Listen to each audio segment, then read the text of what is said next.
सबसे पहले क्वेश्चन बात कर लेते हैं। पहला क्वेश्चन हमारा कि कौन सा वर्णक जल में विलय है। ये बहुत ही इंपॉर्टेंट क्वेश्चन है कि कौन सा वर्णक जल में विलय है। तो जल में कौन कौन से वर्णक विलय हो सकते हैं, उन्हीं के ऊपर यहाँ पर चर्चा करेंगे। तो भैया जल में जो विलय होते हैं उन वर्णकों को हमें यहाँ पर देखना है। तो कौन सा वर्णक जल में विलय है, तो पहला जो ऑप्शन आता है क्लोरोफिल, कैरोटीन, एंथोसाइनिन या ज़ैंथोफिल। तो जो क्लोरोफिल होता है वो क्लोरोफिल जल में विलय नहीं है। यानी क्लोरोफिल अगर जल में विलय होने लग जाए तो फिर सारे के सारे पादपों में क्लोरोफिल नष्ट हो जाए, तो क्लोरोफिल जल में विलय नहीं है। कैरोटीन जो वर्णक है ये गाजर के लाल रंग को प्रदान करता है, तो इस कारण से ये भी नहीं है। इसलिए नहीं है क्योंकि ये भी जल में विलय नहीं हो पाता। दूसरा है जेंथोफिल। जेंथोफिल भी वर्णक नहीं होता है, लेकिन एंथोसाइनिन जो वर्णक है वो जल के अंदर विलय है। तो आपका जो ऑप्शन जाएगा वो तीसरा जाएगा। और ये बहुत ही इंपॉर्टेंट क्वेश्चन मैं आपके सामने लेके आया हूँ, क्योंकि ये क्वेश्चन बार बार में एग्जामों के अंदर पूछे जाते हैं। तो कौन सा वर्णक जल में विलय है, तो आंसर जाएगा एंथोसाइनिन। एंथोसाइनिन जो वर्णक है वो जल के अंदर विलय माना जाता है। दूसरे क्वेश्चन की तरफ आगे बढ़ते हैं। हरित लवक हरित लवक स्थिर करते हैं। दूसरा क्वेश्चन है हरित लवक क्या स्थिर करते हैं, यानी स्थिर करते हैं। पहला कार्बन डाइऑक्साइड, दूसरा ऑक्सीजन, तीसरा नाइट्रोजन, चौथा हाइड्रोजन। तो हरित लवक जो होते हैं वो स्थिर करते हैं। तो हरित लवक में भैया सबसे बड़ी चीज़ है कि अगर और यहाँ पर श्वसन की क्रिया होती तो हम अपन ऑक्सीजन कहते हैं, लेकिन ऑक्सीजन हरित लवक में ऑक्सीजन का ज़्यादा इम्पोर्टेंस नहीं होता है। हाइड्रोजन का भी इतना इम्पोर्टेंस नहीं है, नाइट्रोजन का भी इतना इम्पोर्टेंस नहीं है, कार्बन डाइऑक्साइड की ज़्यादा आवश्यकता पड़ती है। तो पहला ऑप्शन हमारा बिल्कुल ही यहाँ पर क्या है, राइट है, करेक्ट है। तो हरित लवक स्थिर करते हैं कार्बन डाइऑक्साइड को, यानी जो CO2 है वो पादपों के लिए बहुत ही ज़्यादा क्या होती है, प्रकाश संश्लेषण के दौरान आवश्यक होती है। जितनी ज़्यादा CO2 मिलती है पादपों को उतना ही ज़्यादा वो प्रकाश संश्लेषण करते हैं। इस कारण से कार्बन डाइऑक्साइड यहाँ पर बहुत ज़्यादा इम्पोर्टेंट है। इसी कारण से पहला ऑप्शन यहाँ पर बिल्कुल सही है। अगले क्वेश्चन की तरफ बढ़ते हैं। प्रकाश संश्लेषण में ATP का निर्माण करता है। क्वेश्चन वापस दोबारा पढ़ लें। प्रकाश संश्लेषण में ATP यानी एडिनिन ट्राइफॉस्फेट का निर्माण करता है। यानी ATP का अगर निर्माण कर रहा है तो ATP का जो निर्माण करता है एडिनिन ट्राइफॉस्फेट का, वो कौन करता है। पहला ऑप्शन है फास्फोराइलेशन, फोटोफॉस्फोराइलेशन के दौरान, ऑक्सीकारी फोटोफॉस्फोराइलेशन के दौरान, या फोटोलाइसिस के दौरान। तो हमें ये ध्यान रखना है कि कौन करता है। तो यहाँ पर जो आंसर जाएगा ATP का निर्माण भैया प्रकाशीय पास्फोरीकरण अभिक्रिया के दौरान ही होता है। तो जो यहाँ पर फोटोफॉस्फोराइलेशन आंसर जाएगा सेकंड वाला, क्योंकि ओनली फोटोफॉस्फोराइलेशन ही प्रकाश संश्लेषण की क्रिया में पार्टिसिपेट, और वहाँ पर ही ATP का निर्माण होता है। यानी ATP का निर्माण चक्रीय और अचक्रीय अभिक्रियाओं के दौरान ही होता है, जो फोटोफॉस्फोराइलेशन का भाग है। फॉस्फोराइलेशन सिर्फ एक नॉर्मल है, लेकिन यहाँ फोटोफॉस्फोराइलेशन इसलिए हमने ऑप्शन नहीं लगाया पहला वाला, क्योंकि फॉस्फोराइलेशन तो सभी होता है, चक्री मतलब डार्क रिएक्शन भी आती है, लाइट रिएक्शन भी आती है। तो भैया जो फोटोफॉस्फोराइलेशन है वो लाइट रिएक्शन का पार्ट है, और जिसमें चक्रीय और अचक्रीय साइक्लिक ATS और नॉन साइक्लिक ATS दोनों चलते हैं, तो उसी में ATP का निर्माण होता है। तो यहाँ सीधा सम पूछा गया कि प्रकाश संश्लेषण में ATP का निर्माण करता कहलाता है, तो वो होता है फोटोफॉस्फोराइलेशन। अगले क्वेश्चन की तरफ आगे बढ़ते हैं। प्रकाश संश्लेषण की अप्रकाशीय अभिक्रियाओं के लिए प्रमुख स्थान है। तो भाई प्रकाश संश्लेषण की अप्रकाशीय अभिक्रियाओं के लिए प्रमुख स्थान कौन सा है। तो पहला ऑप्शन आता है पिठिका, जिसे स्ट्रोमा कहते हैं, दूसरा ग्रेना है, तीसरा यहाँ पर इंटरग्रेना है, और चौथा है माइटोकॉन्ड्रिया। यानी प्रकाश संश्लेषण के दौरान प्रकाश संश्लेषण की प्रकाशीय अभिक्रिया के लिए प्रमुख स्थान है। तो प्रकाश संश्लेषण के लिए जो प्रमुख स्थान है वह कौन सा भी, स्ट्रोमा है। तो यहाँ पर जो आंसर जाएगा हमारा वो जाएगा स्ट्रोमा, क्योंकि ग्रेना में प्रकाश संश्लेषण नहीं होता है। इंटरग्रेना में भी नहीं होता है। माइटोकॉन्ड्रिया के अंदर एटीपी का फॉर्मेशन होता है, प्रकाश संश्लेषण की अभिक्रियाएं नहीं आती। तो यहाँ पर आंसर जाएगा आपका स्ट्रोमा। अगले क्वेश्चन की तरफ आगे बढ़ते हैं। क्लोरोफिल को यदि जलाया जाए तो क्या शेष बचेगा? ये बहुत इंपॉर्टेंट क्वेश्चन है कि क्लोरोफिल को अगर जला दिया जाए तो क्या शेष बचेगा? मैग्नीशियम बचेगा, या मैग्नीज बचेगा, या लोहा बचेगा, या फिर गंधक। चार ऑप्शन है। मैग्नीशियम बचेगा, मैग्नीज बचेगा, लोहा बचेगा, या गंधक बचेगा। तो क्लोरोफिल को यदि जला दिया जाए तो 100% भैया मैग्नीशियम ही बचेगा, यानी आंसर आपका पहला जाएगा। मैग्नीज नहीं होगा, लोहा भी नहीं होगा और गंधक भी नहीं होगा। तो मैग्नीशियम बहुत ज़्यादा मात्रा में क्लोरोफिल के उसमें स्ट्रक्चर में होता है, तो मैग्नीशियम यहाँ पर आंसर बिल्कुल करेक्ट है। अगले क्वेश्चन की तरफ बढ़ते हैं। पर्णहरित उपस्थित होता है। अब यहाँ पर जो क्वेश्चन आता है अगला बहुत इंपॉर्टेंट है कि जो पर्णहरित होता है वह उपस्थित होता है हरित लवक के ग्रेना में, हरित लवक के तल पर, पूरे हरित लवक में वितरित, या हरित लवक के स्ट्रोमा में। ये बहुत ही इंपॉर्टेंट क्वेश्चन है कि पर्णहरित उपस्थित होता है। अब हम जानते हैं कि पर्णहरित कहाँ पर उपस्थित होता है।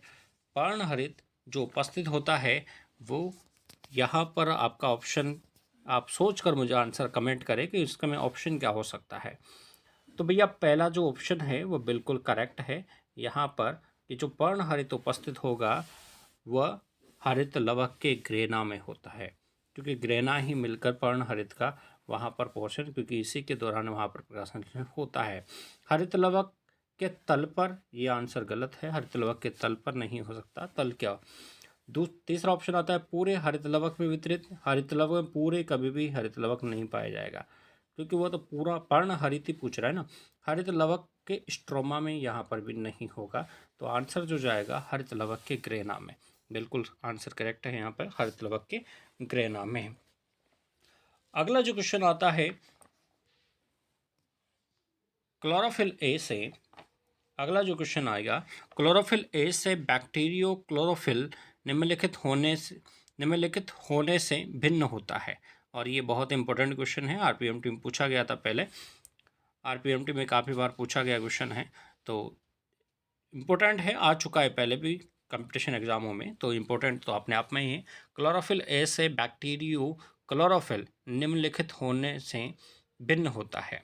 पहला, एक हाइड्रोजन के साथ एक पायरोल न्यूक्लियस से, दो हाइड्रोजन के साथ एक पायरोल न्यूक्लियस से, या तीन हाइड्रोजन के साथ एक पायरोल न्यूक्लियस से, या चार हाइड्रोजन के साथ एक पायरोल न्यूक्लियस से। तो यहाँ पर जो आंसर जाएगा वो आपका पहला वाला ऑप्शन तो नहीं जाएगा, क्योंकि है एक हाइड्रोजन के साथ पायरोल न्यूक्लियस नहीं जुड़ता है, तीन हाइड्रोजन के साथ भी नहीं जुड़ता है, चार हाइड्रोजन के साथ भी नहीं जुड़ता है। आंसर आपका जाएगा सेकंड वाला कि दो हाइड्रोजन के साथ पायरोल न्यूक्लियस यहाँ पर जुड़ते हैं। तो बैक्टीरियो जो क्लोरोफिल होता है, यानी क्लोरोफिल ए से जो बैक्टीरियो क्लोरोफिल होता है उसमें दो हाइड्रोजन के साथ एक पायरोल न्यूक्लियस जुड़ता है। इस बात को आपको ध्यान रखना है। अगला क्वेश्चन आता है सोलर ऊर्जा निम्नलिखित में एटीपी में बदल जाती है। जो सोलर ऊर्जा है, प्रकाशीय ऊर्जा है, वह एटीपी में बदल जाती है। पहला ऑप्शन आएगा माइटोकॉन्ड्रिया के अंदर, दूसरा क्लोरोप्लास्ट के अंदर, तीसरा राइबोसोम्स के अंदर, और चौथा है पेरोक्सिसोम्स के अंदर। तो भैया जो एटीपी में जो बदलती है क्रिया वो कहाँ बदलती है? माइटोकॉन्ड्रिया के अंदर एटीपी में नहीं बदलती है, वहाँ तो स्टोर होती है। तो आंसर माइटोकॉन्ड्रिया नहीं जाएगा, वहाँ पर एटीपी स्टोर होती है। दूसरा राइबोसोम्स के अंदर, राइबोसोम में प्रोटीन बनता है भाई, एटीपी नहीं। तो पेरोक्सिसोम्स के अंदर भी नहीं हो सकता। अब यहाँ पर आंसर जाएगा क्लोरोप्लास्ट। तो सोलर ऊर्जा निम्नलिखित में एटीपी में बदल जाती है, वो क्लोरोप्लास्ट के अंदर होती है। वहाँ पर साइक्लिक ईटीएस चलते हैं, नॉन साइक्लिक ईटीएस चलते हैं, उनके दौरान एटीपी का निर्माण होता है। यानी वहाँ चक्रीय प्रकाशीय फास्फोरिलीकरण अभिक्रिया के दौरान या अचक्रीय प्रकाशीय फास्फोरिलीकरण अभिक्रिया के दौरान एटीपी का निर्माण होता है। तो भैया आंसर जो जाएगा वो क्लोरोप्लास्ट ही जाएगा। अगला क्वेश्चन की तरफ बढ़ते हैं। एक नीले हरे शैवाल में प्रकाश संश्लेषण होता है। एक नीले हरे शैवाल में प्रकाश संश्लेषण होता है? हरितलवक में होता है, लेम्नियोसोम में होता है, हेटेरोसिस्ट में होता है, या कैरोटीन में होता है? ये तो हम बात कर रहे हैं यहाँ पर ब्लू ग्रीन एल्गी की, BGA। तो ब्लू ग्रीन एल्गी की बात कर रहे हैं, तो BGA की जब बात कर रहे हैं तो हरितलवक में वहाँ पर नहीं होगा, क्योंकि बैक्टीरिया है तो वहाँ पर हरितलवक तो पाए जाते हैं। लेकिन जो नीले हरे शैवाल होते हैं उनमें प्रकाश संश्लेषण जो होता है वो वहाँ पर पूर्ण विकसित हरितलवक नहीं पाया जाता, क्योंकि बैक्टीरिया है तो बैक्टीरिया में पूर्ण विकसित हरितलवक नहीं पाए जाने की वजह से हरितलवक इसका आंसर नहीं होगा। बच्चे किसी क्वेश्चन को डाउटफुल या क्वेश्चन है और इसी में हरितलवक ही आंसर लगा के आते हैं तो वो गलत है भाई। आपको थोड़ा सा ध्यान रखना चाहिए कि यहाँ पर हरितलवक आंसर नहीं जाएगा। कैरोटीन तो वैसे भी नहीं जाएगा क्योंकि वर्णक है, हेटेरोसिस्ट भी वैसे भी नहीं जाएगा। तो यहाँ पर जो आंसर आएगा आपका वह आंसर आएगा सेकंड वाला जो ऑप्शन है, वो एकदम करेक्ट आंसर है यहाँ पर।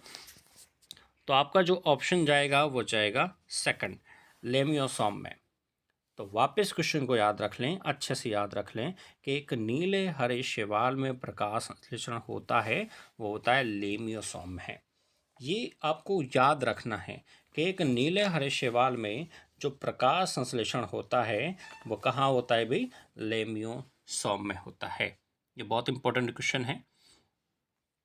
अगले क्वेश्चन की तरफ आगे बढ़ते हैं कि प्रकाश संश्लेषण में कौन सी परिस्थितियां आवश्यक है? क्वेश्चन को वापस सुने कि प्रकाश संश्लेषण में कौन सी परिस्थितियां आवश्यक है? पहला ऑप्शन है प्रकाश तथा उपयुक्त तापक्रम, क्लोरोफिल तथा जल। तीसरा ऑप्शन है CO2 या उपरोक्त सभी। तो जो भी प्रकाश संश्लेषण होता है उनमें प्रकाश तथा उपयुक्त तापक्रम भी आवश्यक होता है, क्लोरोफिल तथा जल भी आवश्यक होता है, CO2 भी आवश्यक होती है। तो यहाँ जो आंसर जाएगा वो फोर्थ जाएगा आपका, उपरोक्त सभी। तो ये आपको याद रखना है। अगले क्वेश्चनों की तरफ आगे बढ़ते हैं कि प्रकाश संश्लेषण अधिकतम होता है बारबर्ग के अनुसार, यानी जो बारबर्ग से साइंटिस्ट था उसके अनुसार जो प्रकाश संश्लेषण होगा वह सबसे अधिक कहाँ होगा? सतत व धीमे प्रकाश में, दूसरा ऑप्शन है सतत तेज प्रकाश में, अंतरायिक प्रकाश में, या उपरोक्त में से कोई नहीं। तो भैया सतत और असतत हमें ध्यान रखना है कि सतत प्रकाश का मतलब ऐसा प्रकाश जो क्या हो? सतत हो। सतत मतलब एक सीधी रेखा में प्रकाश आ रहा हो, और असतत का मतलब होता है कि जो टुकड़ों में प्रकाश आ रहा हो, यानी ऐसा प्रकाश जो पैकेट्स के रूप में आ रहा हो। और हम जानते हैं कि जो प्रकाश होता है वो ज़्यादातर एक बंडल्स पैकेट्स के रूप में होता है। तो हमने ये भी पढ़ा है कि प्रकाश जो होता है वह ज़्यादातर जो प्रकाश संश्लेषण की अभिक्रिया सबसे जो तेज होती है वो असतत में होती है, यानी असतत प्रकाश में प्रकाश संश्लेषण की अभिक्रिया सबसे ज़्यादा होती है। तो यहाँ पर सतत और धीमे प्रकाश में तो प्रकाश संश्लेषण इतना नहीं होगा, तो पहला वाला जो ऑप्शन आता है वो तो भैया गलत है।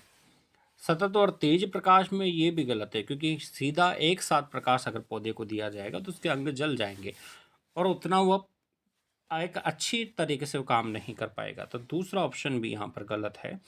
और उपरोक्त में से कोई नहीं, तो ये तो पहले से ही गलत है, क्योंकि प्रकाश संश्लेषण तो हो रहा है और बारबर्ग के अनुसार हो रहा है। तो इसमें जो बारबर्ग ने जो कहा प्रकाश संश्लेषण के बारे में, तो वो होगा अंतरायिक प्रकाश में, यानी जो प्रकाश असतत रूप में आ रहा है। असतत का दूसरा ही नाम है अंतरायिक, यानी अंतराल में। अगर कोई प्रकाश अंतराल में आ रहा है, पैकेट्स के रूप में आ रहा है, तो वो होगा अंतरायिक प्रकाश में। तो 100% इसका आंसर कौन सा जाएगा? तीसरा ऑप्शन यहाँ पर बिल्कुल करेक्ट है। आगे अगले बात कर लेते हैं, फोटोफॉस्फोराइलेशन की क्रिया किसके द्वारा दी गई? बहुत अच्छा क्वेश्चन है और काफ़ी एग्जामों में पूछा जाता है कि फोटोफॉस्फोराइलेशन की अभिक्रिया जो थी वह किसके द्वारा दी गई? पहला ऑप्शन है हिल ने, दूसरा ऑप्शन है स्टॉल ने या विलस्टार्टर ने, तीसरा ऑप्शन है ऑर्नॉन ने, और चौथा ऑप्शन है पार्क तथा विल्गिन ने।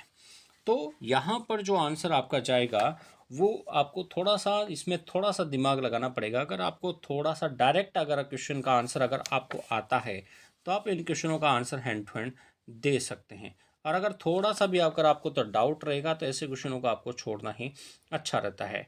तो यहाँ पर जो आंसर जो जाएगा आपका वह तीसरा ऑप्शन बिल्कुल यहाँ पर करेक्ट है, ऑर्नोन ने। तो जो ऑर्नोन नामक वैज्ञानिक था, उस ऑर्नोन वैज्ञानिक ने ही यहाँ पर ये अभिक्रिया दी। तो यहाँ पर जो आंसर जाएगा वो ऑर्नोन बिल्कुल करेक्ट है। अगले क्वेश्चन की तरफ बढ़ते हैं। क्लोरोफिल ए द्वारा प्रकाश संश्लेषण किस रंग का सर्वाधिक अवशोषण होता है?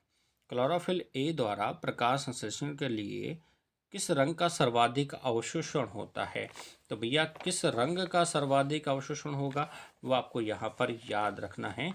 तो भैया जो नीला प्रकाश है वो सबसे ज़्यादा अवशोषित होता है, ये आपको ध्यान रखना है, क्योंकि ये बहुत ही ज़्यादा इम्पोर्टेंट क्वेश्चन है कि जो नीला प्रकाश है, क्लोरोफिल ए द्वारा प्रकाश के लिए रंग का सर्वाधिक अवशोषण जो होगा वो नीले रंग का होगा। अगला आता है, कौन से वैज्ञानिक प्रकाशीय अभिक्रिया से संबंधित है वह इनका स्थल क्या होता है? कौन से वैज्ञानिक प्रकाश अभिक्रिया से संबंधित है वो इनका स्थल क्या होता है? अगला जो यहाँ पर पहला ऑप्शन है ऑर्नोन, उसके बाद में ऑर्नोन व हिल और ग्रेना। दूसरा ऑप्शन है रूबेन, कॉमेन और स्ट्रोमा, यानी रूबेन कॉमेन इन्होंने स्ट्रोमा में, विल स्टार्टर व स्टाल हरित लवक की अंतःभित्ति में, कैल्विन व बेंसिन हरित लवक की बाह्य भित्ति में। तो क्वेश्चन एक बार और आपको याद रखना है, कौन से वैज्ञानिक प्रकाशीय अभिक्रिया से संबंधित है वो इनका स्थल क्या होगा? तो 100% जो इसका आंसर जाएगा वह ऑर्नोन व हिल, ये ग्रेना से संबंधित है। बिल्कुल 100% ये क्या है, ग्रेना से संबंधित है, तो आपको याद रखना है। अगला आता है, कैरोटीन्स की क्लोरोप्लास्ट में उपस्थिति सहायता करती है। कैरोटीन्स की क्लोरोप्लास्ट में उपस्थिति सहायता करती है। पहला ऑप्शन जाएगा एटीपी संश्लेषण में, दूसरा ऑप्शन है प्रकाश ऊर्जा का रासायनिक ऊर्जा में स्थानांतरण में, क्लोरोफिल अणुओं को प्रकाशीय ऑक्सीकरण से बचाने में, या प्रकाश की लंबी तरंगदैर्घ्य के अवशोषण में। तो भैया ये याद रखना है, कैरोटीन्स की क्लोरोप्लास्ट में उपस्थिति सहायता करती है। तो कैरोटीन की जो प्रकाश संश्लेषण में जो उपस्थिति है वो किस चीज़ में सहायता करती है? तो भैया जो वो सहायता करती है वो आपको याद रखना है। तो 100% इसका आंसर जाएगा क्लोरोफिल अणुओं को प्रकाश ऑक्सीकरण से बचाने में। तो आंसर जाएगा तीसरा, यानी यहाँ पर जो आंसर जाएगा हमारा वह तीसरा जाएगा। तो आपको टिक लगा लेना है तीसरे ऑप्शन के ऊपर कि क्लोरोफिल अणुओं को प्रकाशीय ऑक्सीकरण से बचाने में। अगले क्वेश्चन की तरफ आगे बढ़ते हैं।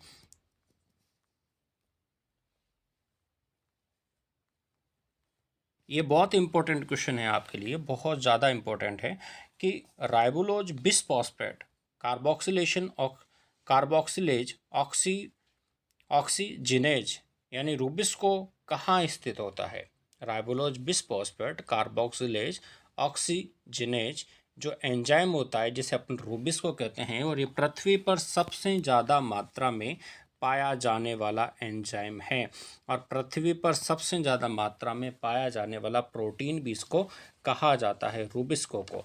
तो ये बात आपको ध्यान रखनी है कि जो रूबिस्को एंजाइम है ये कहाँ स्थित होता है? तो भैया 100% इसका आंसर जाएगा क्लोरोप्लास्ट में, क्योंकि सभी हरित पादपों में ये रूबिस्को एंजाइम पाया जाता है। तो आपको ये ध्यान रखना है कि हमेशा ही ये कहाँ पाया जाएगा, क्लोरोप्लास्ट में।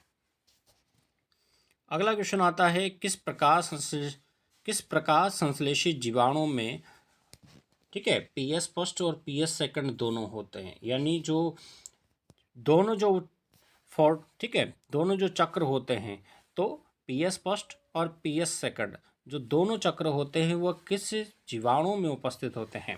पहला ऑप्शन आता है बैंगनी गंधक जीवाणु में, दूसरा साइनोबैक्टीरिया में, तीसरा बैंगनी अगंधक जीवाणु में, और चौथा हरित गंधक जीवाणुओं में। तो भैया ये जो क्वेश्चन है बहुत ही इंपॉर्टेंट क्वेश्चन है और इसको आपको ध्यान रखना है। तो 100% इसका आ जाएगा साइनोबैक्टीरिया। साइनोबैक्टीरिया यानी ब्लू ग्रीन एल्गी के अंदर। अब ब्लू ग्रीन एल्गी के अंदर हमेशा ही ये दोनों चीज़ें आपको देखने को मिलेगी, इसे कहते हैं BGA, ब्लू ग्रीन एल्गी। अब BGA जो होगा उसमें पीएस फर्स्ट भी मिलेगा और पीएस सेकंड भी आपको मिलेगा। अगले क्वेश्चन की तरफ बढ़ते हैं। ऑक्सीजन विमुक्ति व प्रकाश फोटोफॉस्फोराइलेशन का क्लोरोप्लास्ट में कौन सा क्षेत्र है? ऑक्सीजन विमुक्ति यानी ऑक्सीजन बाहर निकलने का व प्रकाश फोटोफॉस्फोराइलेशन का क्लोरोप्लास्ट में कौन सा क्षेत्र है? पहला ऑप्शन जो जाता है पहला ऑप्शन है ग्रेना पटलिकाएं, दूसरा है मैट्रिक्स, तीसरा है हरित लवक की सतह और चौथा है क्लोरोप्लास्ट की आंतरिक भित्ति।